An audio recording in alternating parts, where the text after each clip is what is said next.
10%. Untuk usaha kayak gini nih, ini mah udah seneng. Makanya jadi tuh PLTD itu. Ya, PLTU itu jadi. Dia yang bayarin. Gue beresin, tenang, jangan pakai uang Pak Bupati, saya beresin. Kita udah seneng, dia bilang. Bisa kayak begini katanya. Nah ini contohnya.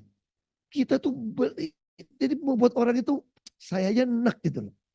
Saya dulu tuh, saya bilang belas kasihan Tuhan guys sama saya gitu ya. Kalau enggak, saya masuk bukan gara-gara kasus soal agama gitu loh. Udah masuk penjara tuh gara-gara bunuh orang saya mungkin. Saking kekinya itu loh. Dikerjain, belit-belit kerjain, belit-belit. Saya punya pabrik tuh, macam-macam dikerjain. Nanti izin genset lah, mesti izin inilah, izin itu. Dan kerja yang datang, ngirim contoh lab. Pokoknya tiap hari ada urusan sama mereka. Belum lagi LSM, belum lagi yang macam-macam datang. Pokoknya tiap hari itu kita antemnya di pabrik itu. Udah panas, macam-macam, lagi duit bokeh lagi, udah deh. Orang lagi duit bokeh itu kesel tuh. Tata kelola negara memang nggak optimal menurut saya. Kita sebagai rakyat itu dipaksa menerima bare minimum. Jadi kita dari kecil dilatih, ya begitu. Pejabat ya pantas kaya, pejabat ya pantas kita layanin. Itu ada mungkin tanpa sadari. Jadi kita juga sama pejabat juga takut, mesti hormat, ya, dia punya kuasa. Nah ini selalu ada dalam kita. Buat iklim investasi udah nggak ada, kita dagang kok. Singapura pertama kali, saya ingat banget, tahun 50-an, masih orang tua masih hidup, kan dia tinggal di Australia. Dia bilang gini, saya bukan tidak nasionalis ya, Hok ya. Saya itu dari kecil sampai sekarang, mau 17 Agustusan tetap gue hormat, walaupun gue warga negara Australia. Kenapa tahu kayak gitu? Karena bapak gue bilang dari kecil, udahlah investasi Indonesia susah. Gak ada obatnya lah. Kalau dikelola dengan cara sembarangan. Udah gak ada obatnya lah negara ini. Lebih baik kamu saya sekolahkan ke luar negeri. Singapura, Australia. Di Singapura murah. Kalau nggak salah dulu 500 juta apa 1 miliar rupiah kita. Dulu kan gede, dolar kita kecil. Itu langsung dikasih tuh Pak. Bukannya permanent resident Pak. Bukan golden visa. Lee Kuan Yew bingung nih, ini pulau kecil nih gimana dilepas dari Malaysia. Ini gimana cara bangunnya? Ditawarin siapapun mau investasi ini, gue kasih warga negara malahan. Bukan golden visa. Masalahnya kita dikasih warga negara kita nggak mau kali ya. Itu yang kita tak tahu. Kan kita disuruh kabur kan. Nggak apa-apa. Kalau mau kabur dulu apa? Kalau saya setuju. Asal bring dollars home. Gitu kan. Kalau bawa dolar pulang oke. Okay. Jangan bawa dolar ya. Gue juga banyak di rumah. Dolar bu. Supaya jadi kaya katanya. Lapangan tanding juga nggak merata. Itu yang dikeluhkan oleh para industrialis. Misalnya gini. Saya pernah protes bea cukai berkali-kali. Ketika Anda menjual barang online, sisa dari Cina, Anda masuk ke Jakarta, warehouse, langsung kirim, tidak bayar pajak, dengan barang yang termuktahir baru, penyelundup-penyelundup cuma bayar 1 kontainer, makanya barang-barang kecil pasti bangkrut di Indonesia. Karena kita nggak sanggup, dia sisa barang reject kan, barang reject 1% bisa melebihi produksi kita untuk industri sejenis. Masuk, dia cuma balikin modal material bahan baku. Kita mau lawan, nggak mungkin. Bayar pajak juga kagak. Kita pajaknya berlapis-lapis. Nggak pernah pemerintah pikirin. Sorry to say gitu ya. Kalau cuma gitu, kelola negara, baik lagi. Nenek gue juga bisa. Serius. Nggak usah dokter-dokter sekolah di luar negeri. Nenek gue juga bisa. Kalau duit nggak usah hemat, palak lagi pajaknya. Cari lagi komponennya. Itu nenek gue juga ngerti kayak gitu. Susah kan gimana mengadministrasi keseimbangan atau mengadministrasi keadilan sosial. Bagaimana setiap channel saya kasih tahu jalannya. Ini lapangan tanding ini nggak rata. Yang nyelundup lebih untung daripada kita yang bangun industri.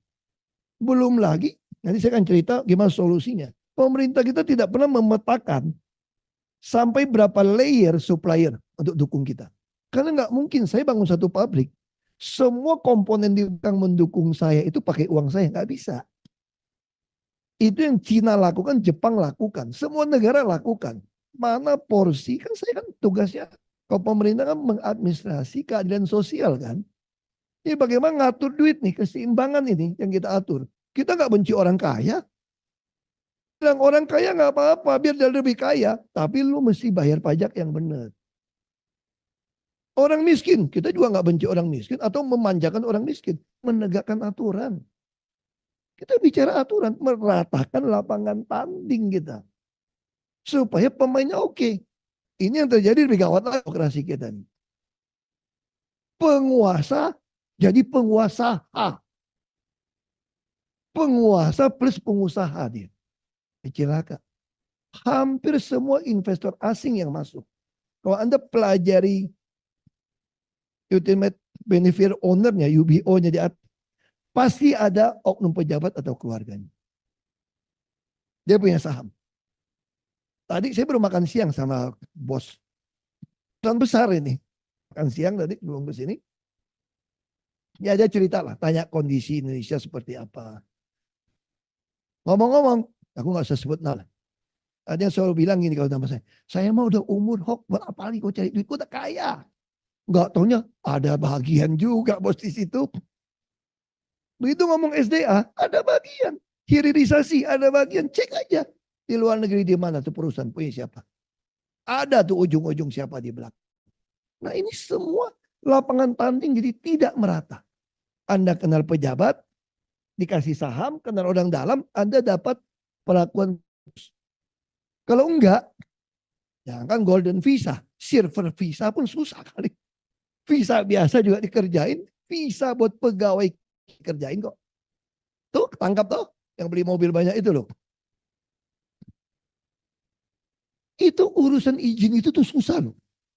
Urusan izin tenaga kerja, belum lagi kirim tenaga kerja kita ke luar negeri, mau dapatin izin itu semua tuh penuh dengan ketidakjelasan. Ini yang terjadi di kita sebetulnya. Baik lagi nih, jadi gimana caranya? Ini rekomendasi saya ya.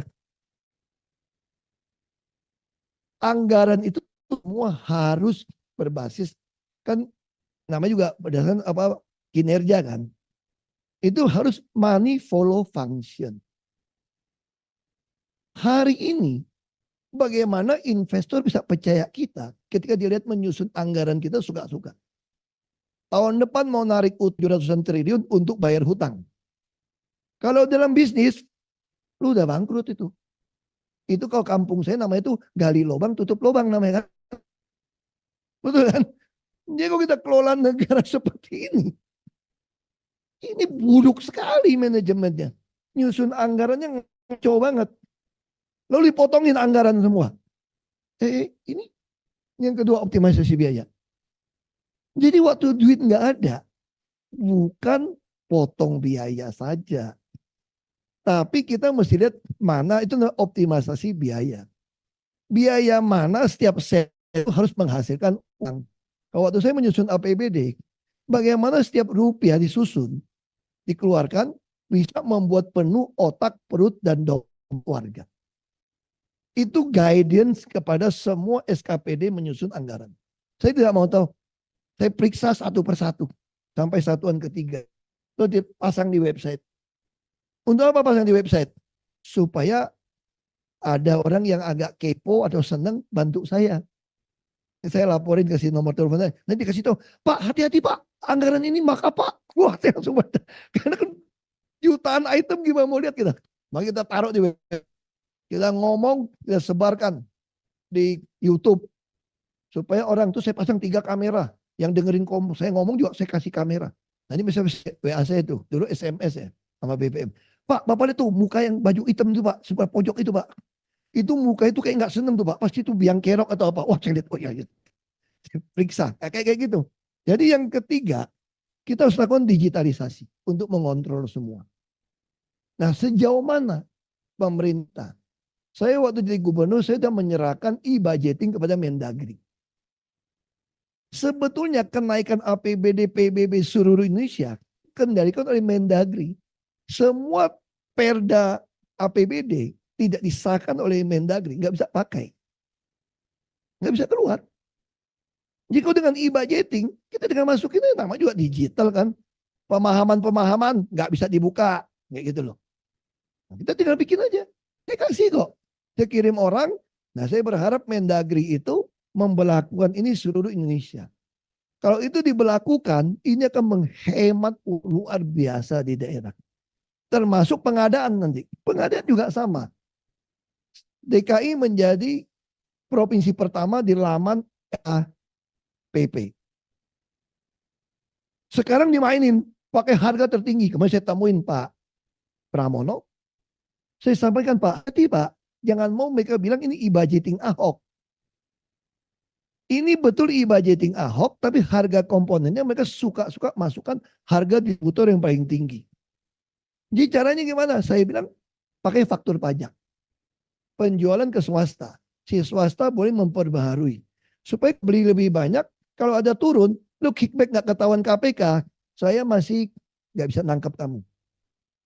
Tapi kalau begitu tinggi, Anda mainkan, hasilnya apa? Begitu nggak berani main, silpa. Coba perhatikan APBD, APBN kita. Katanya nggak ada duit, minjam duit kan? Narik duit pinjaman. Ujungnya silpa bisa ratusan T.